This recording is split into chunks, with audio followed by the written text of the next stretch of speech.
오늘 우리에게 주시는 하나님의 말씀은 마가복음 3장 13절에서 19절 말씀입니다. 신약 57페이지입니다.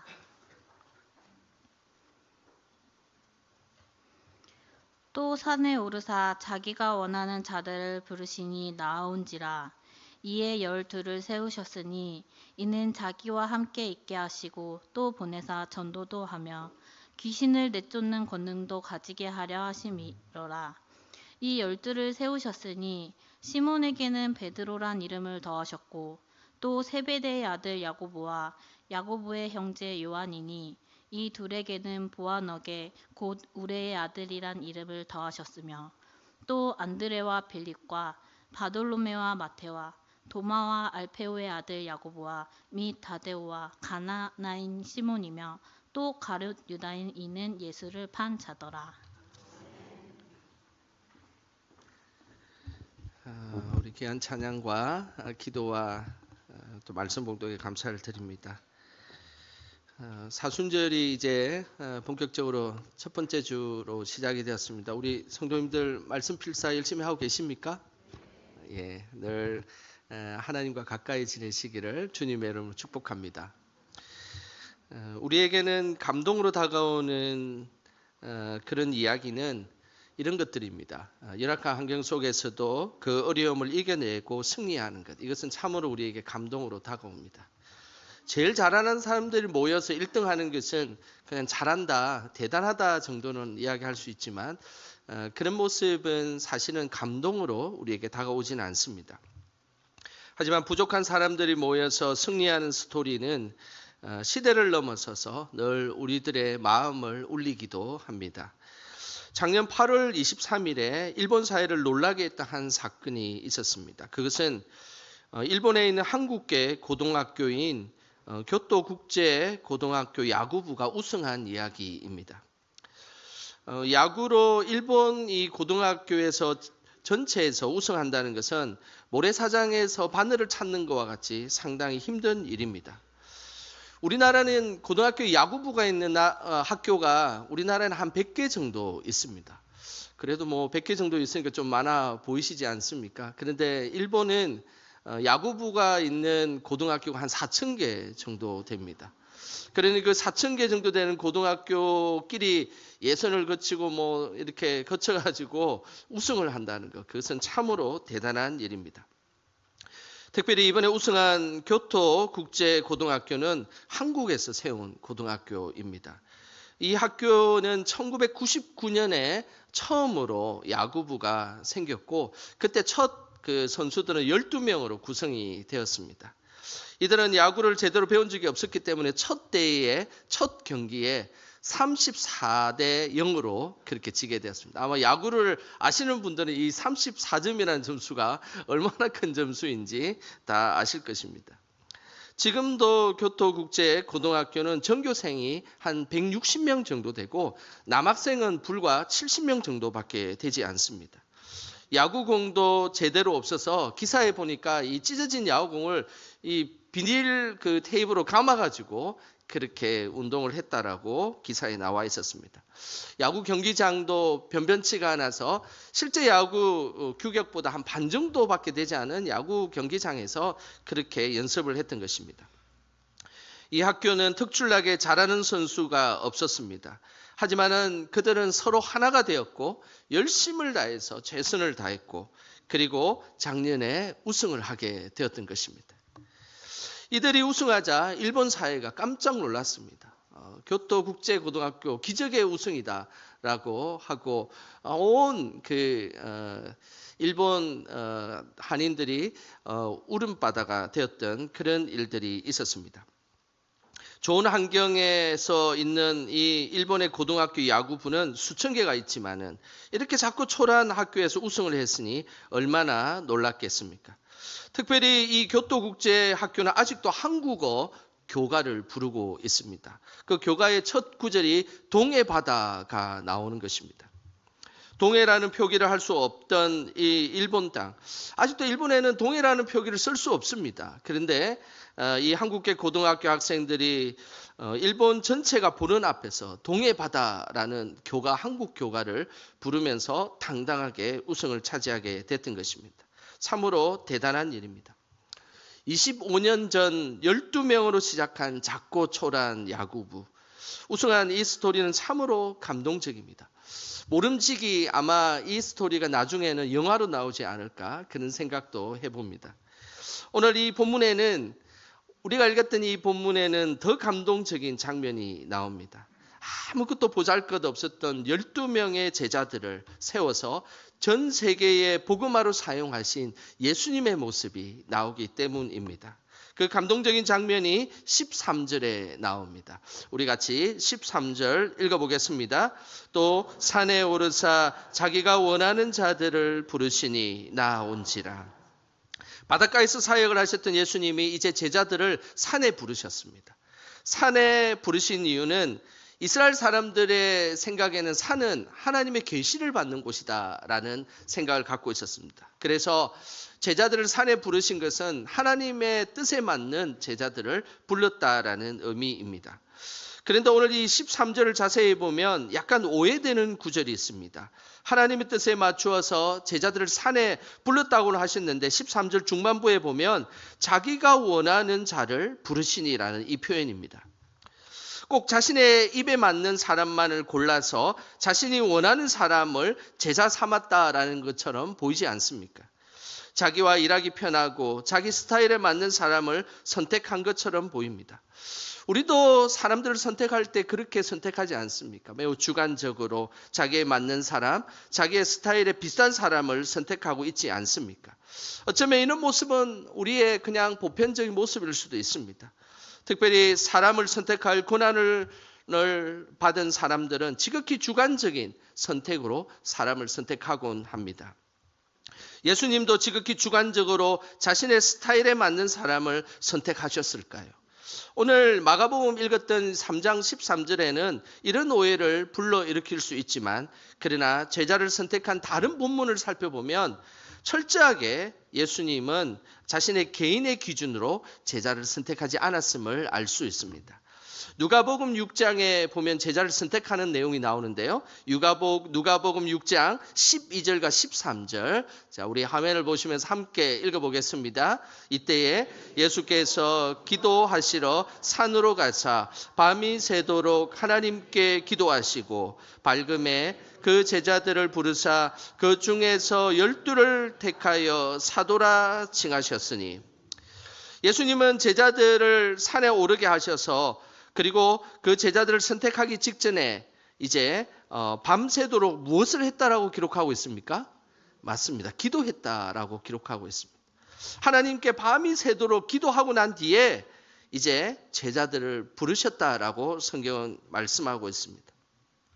하나님께 기도했다는 것이 무엇입니까? 그것은 자신의 기준과 자신의 스타일대로 제자들을 뽑았다는 것이 아니라 하나님의 뜻에 맞게끔 제자를 뽑았다라는 의미입니다. 예수님은 제자를 뽑을 때 밤새 기도하시면서 철저하게 하나님의 뜻을 구하며 제자를 뽑은 것입니다. 기도는 우리의 뜻을 구하고 우리의 생각을 관철시키는 것이 기도가 아닙니다. 기도라는 것은 늘 하나님의 뜻을 구하고 그 속에서 하나님의 뜻을 발견하는 것, 그것이 바로 기도입니다. 예수님은 공생의 기간에 매우 중요한 순간을 보낼 때마다 기도하셨습니다. 제자들을 뽑을 때도 기도하셨고 밤을 새서 기도하셨고, 그리고 십자가에 못 박혀 돌아가시기 직전 전날 밤도 밤을 새며 땀이 핏방울이 될 정도로 그렇게 기도하셨습니다. 왜 그런 기도를 하셨을까요? 그것은 철저하게 나의 뜻이 아니라 하나님의 뜻을 구하기 위함이었습니다. 예수님께서 기도하신 것은 나의 뜻과 나의 익숙함을 선택하는 그런 기도가 아니라 하나님의 뜻대로 선택하기 위함이었습니다. 항상 우리도 기도의 자리에서 하나님의 뜻을 구하시기를 주님의 이름으로 축복합니다. 예수님은 기도를 통해서 하나님의 뜻에 맞는 제자를 선택하셨습니다. 14절을 한번 보겠습니다. 14절 같이 함께 읽어보겠습니다. 이에 12를 세우셨으니 이는 자기와 함께 있게 하시고 또 보내사 전도도 하며. 14절을 자세히 읽어보시면 예수님은 12 제자를 선택했다라고 기록되어 있지 않고 세우셨다라는 표현을 쓰고 있습니다. 이 세우셨다라는 헬라어는 포이에오라는 단어를 씁니다. 이 포이에오는 1차적으로 세우다, 만들다라는 뜻이 있습니다. 그러나 이 의미에 더 깊이 들어가면 창조했다라는 의미가 이곳에 뜻에 담겨 있습니다. 예수님께서 12명의 제자를 세우셨다는 것은 12명을 창조했다라는 말과 동일한 말입니다. 어떤 자격도 없는 이 제자들을 무에서 유로 창조한 그 손길로 제자들을 연단시키고 하나님의 일꾼으로 만드셨다는 것입니다. 이 손길은 바로 창조주 하나님의 손길입니다. 그렇기 때문에 제자들을 세운 것은 단순히 지금 하고 있는 일을 좀 더 잘하는 것으로 세운 것이 아니라 전혀 그 일을 할 수 없는 사람을 그 일을 하게끔 만들었다라는 표현이 오늘 여기서 세우셨다라는 표현입니다. 그래서 이 세우셨다라는 이 표현은 창조했다라는 표현과 같은 의미입니다. 예수님이 제자를 세우신 것은 창조한 것과 다름이 없었습니다. 왜냐하면 제자들의 그 제자 되기 직전의 모습은 전혀 제자다운 모습을 보이고 있지 않았기 때문입니다. 그래서 예수님이 제자를 세우시는 모습은 곧 청지를 창조한 모습과 같다는 의미에서 포이에오라는 이 단어를 사용했던 것입니다. 부족한 제자들을 창조의 손길로 하나님의 나라에 합당한 일꾼으로 만들어 주셨던 그 구체적인 모습이 오늘 16절과 17절에 나옵니다. 먼저 우리 16절 말씀 같이 함께 읽어보겠습니다. 이 12를 세우셨으니 시몬에게는 베드로란 이름을 더하셨고.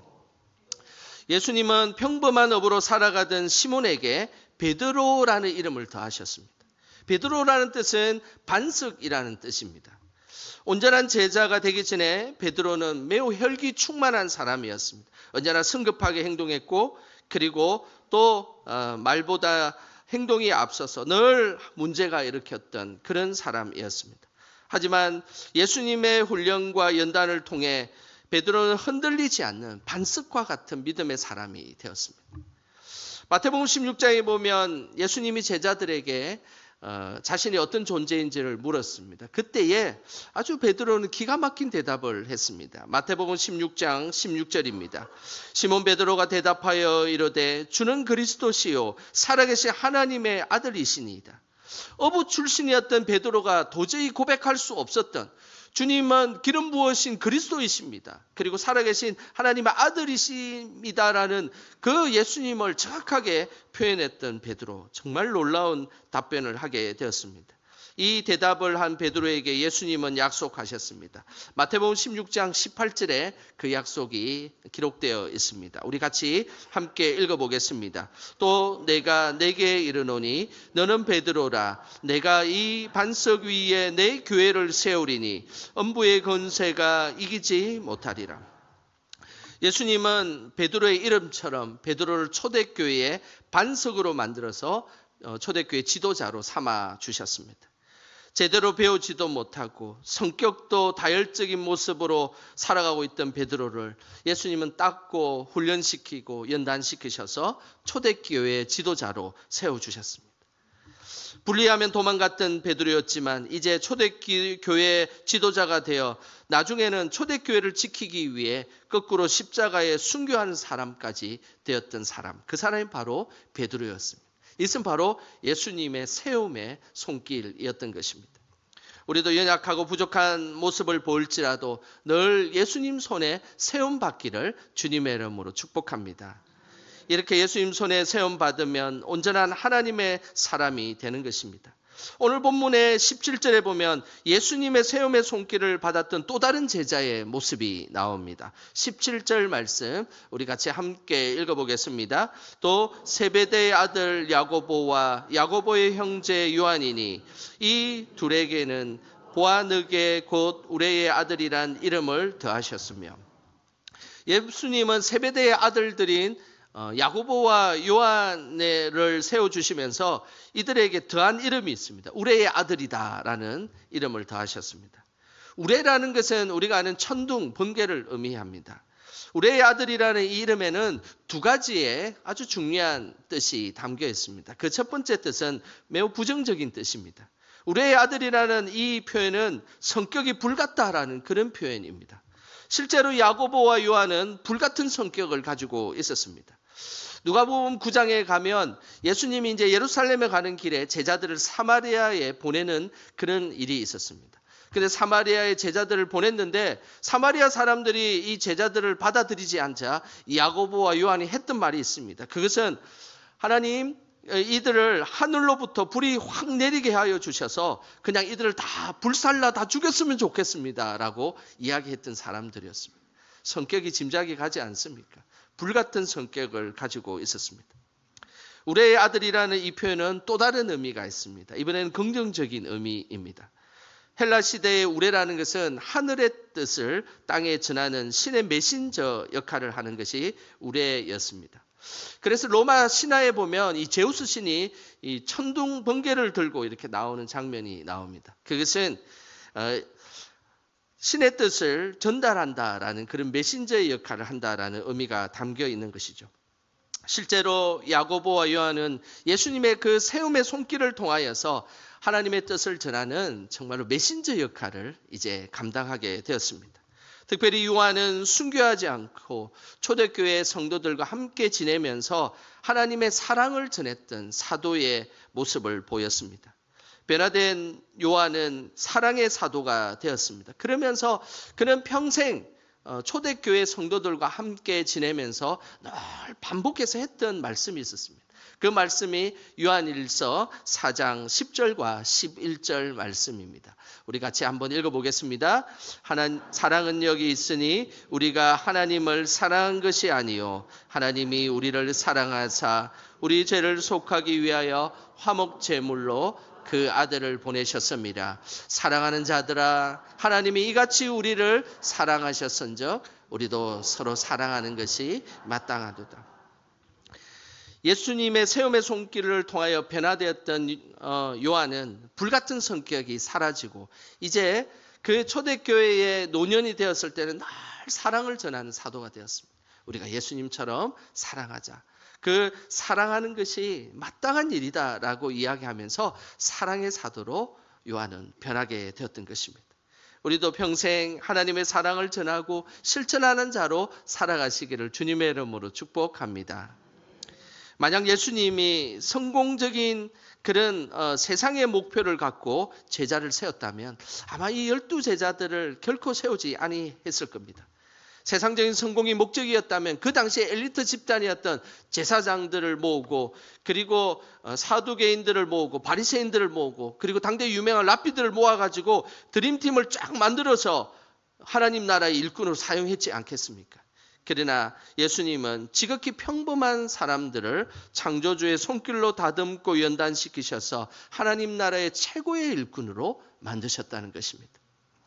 설교 초반에 제가 소개한 교토국제고등학교 학생들도 마찬가지였습니다.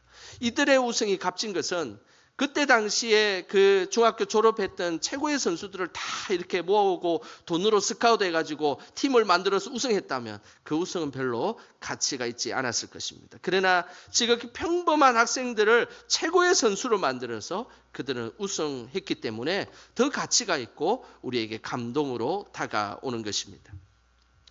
이 우승 소식을 듣고 우리나라 야구계에서 존경받고 있는 김성근 감독은 이렇게 이야기를 했습니다. 잘한다고 데려온 선수가 무조건 좋은 선수가 아니다. 그리고 그렇게 팀을 쉽게 옮기는 것도 정상이 아니다. 순수하게 원래 있던 선수들을 어떻게 키워내는 방법을 찾아내는 게 진짜 교육 아닌가. 참된 교육은 그렇습니다. 지극히 평범한 이들을 훌륭한 사람으로 만드는 것. 그 만드는 방법을 알아가는 것. 이것이 참된 교육의 모습입니다. 기독교 교육도 마찬가지입니다. 부족하고 연약한 이들을 하나님 나라의 일꾼으로 세우는 방법을 찾아내는 것. 그것이 바로 기독교 교육인 것입니다. 그렇다면 예수님은 한없이 부족하고 연약한 제자들을 하나님 나라 일꾼으로 세웠던 구체적인 방법은 무엇이었을까요? 사실은 그 놀라운 비결이 좀 전에 읽었던 14절 중반부에 나옵니다. 우리 화면을 보시면서 우리 14절 다시 한 번 더 읽어보겠습니다. 이에 12를 세우셨으니 이는 자기와 함께 있게 하시고 또 보내사 전도도 하며. 예수님이 제자들을 하나님 나라의 일꾼으로 만드셨던 그 결정적 비결은 예수님과 함께 지내는 것이었습니다. 로마의 스파르타식의 교육을 한 것이 아니었습니다. 그냥 예수님과 먹고 마시고 자면서 자연스럽게 그들에게 교육되었던 것입니다. 예수님과 함께 하면서 제자들의 발을 씻겨주셨던 그 예수님의 모습을 보고 겸손을 배우게 되었던 것입니다. 십자가에 대신 죽으신 그 예수님의 모습을 보면서 사랑을 배우게 된 것입니다.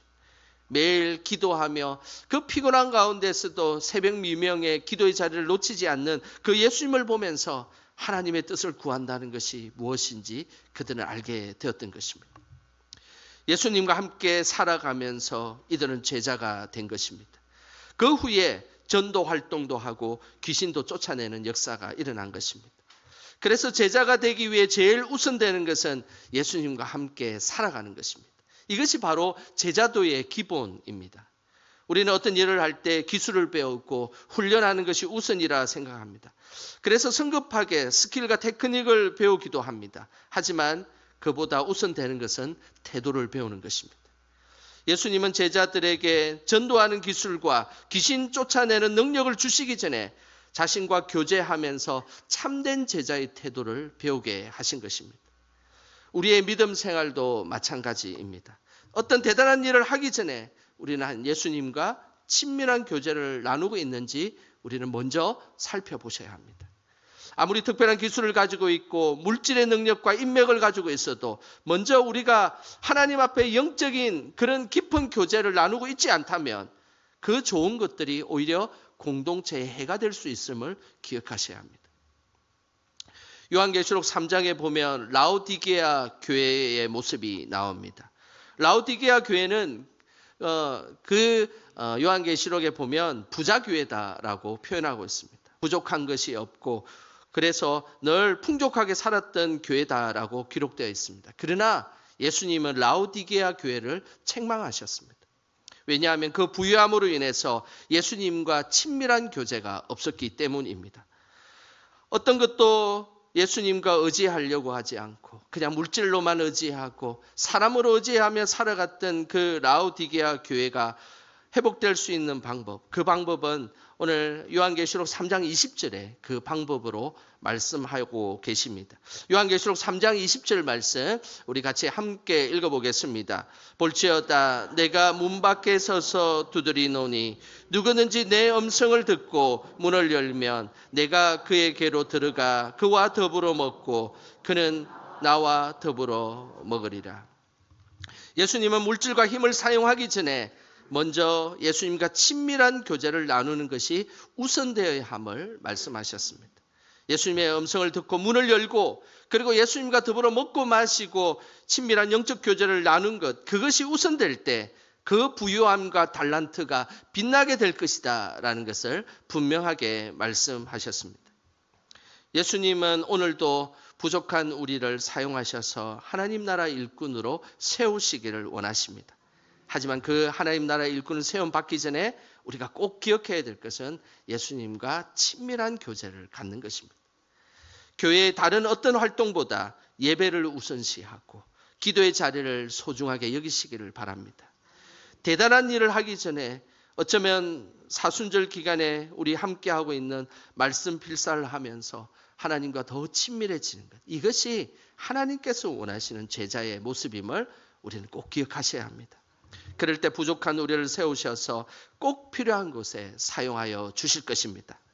하나님과 더 많은 친밀함을 통하여서 하나님 나라에 귀하게 쓰임받는 우리 모두가 되시기를 주님의 이름으로 축원합니다. 이 시간 우리 찬양하며 기도하는 시간 갖겠습니다. 오늘 이 찬양의 가사대로 우리가 우선 나의 안에 하나님 앞에 거하시기를 바랍니다. 그럴 때 우리를 보배롭고 존귀하게 여기시는 그 하나님의 은혜를 경험하게 될 것입니다. 이 시간 나의 안에 거하라 찬양하겠습니다.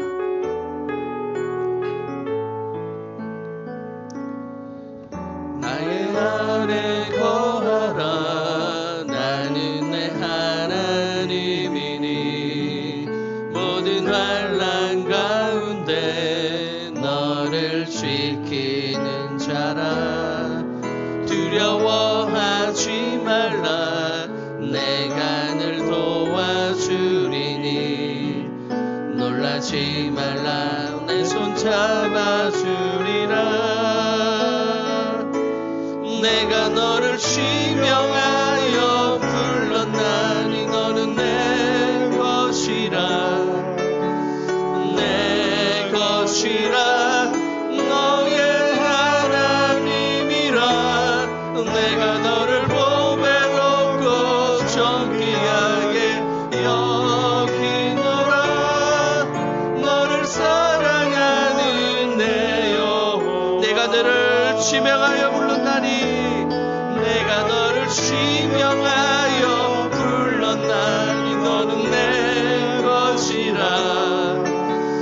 내 것이라 너의 하나님이라 내가 너를 보배롭고 존귀하게 여기노라 너를 사랑하는 내 여호와라. 이 시간 우리 합심하여 함께 기도하겠습니다. 하나님 늘 우리의 믿음의 생활이 하나님 안에 거하는 생활이 되게 하여 주시옵소서. 우리를 지명하여 불러주신 그 은혜를 기억하는 우리가 되게 하여 주시옵소서. 우리를 보배롭고 존귀한 자로 사용하셔서 하나님 나라 일꾼으로 사용하시는 하나님 그 하나님의 친밀하고 하나님 따스한 그 손길 가운데 거하게 하여 주시옵소서. 이 시간 우리 하나님 안에 참되게 거하는 그런 믿음의 제자가 될 수 있도록 이 시간 우리 주여 한번 크게 부르고 합심하여 기도하겠습니다. 주여 하나님 아버지 이 시간 믿음의 믿음을 구하며 하나님 앞에 나아갑니다. 하나님 우리가 어떤 일들을 하기에 앞서서 늘 하나님과 친밀하게 지내는 우리들이 될 수 있도록 주여 역사하여 주시옵소서. 하나님 우리 안에 다듬어야 될 것들이 너무나 많습니다. 그때마다 우리를 다듬어 주시어서 하나님도 영적 교제로 하나님 앞에 나가게 하여 주시옵소서. 부족하고 연약한 저희들을 보배롭고 존귀하게 여기시는 하나님 그 은혜를 생각하며 살아가게 하여 주시고 주님의 일꾼으로 살아가는 우리의 모든 것이 하나님 앞에 기쁨이 되게 하여 주시옵소서. 하나님 부족한 저희들을 지명하여 불러주신 그 은혜를 늘 생각하며 살아가는 우리 모두가 될 수 있도록 주여 함께하여 주시옵소서. 하나님 아버지 우리를 하나님의 일꾼으로 사용하여 주셔서 감사드립니다. 하나님과 함께함이 우리의 기쁨이 되게 하시고 세월이 지날수록 더 하나님과 친밀해지게 하여 주옵소서. 말씀과 기도를 통해서 하나님의 뜻을 온전히 분별하게 하시고 우리를 보배롭고 존귀한 자로 여기시는 하나님만을 위해 살아가게 하옵소서. 예수님의 이름으로 기도드립니다. 아멘.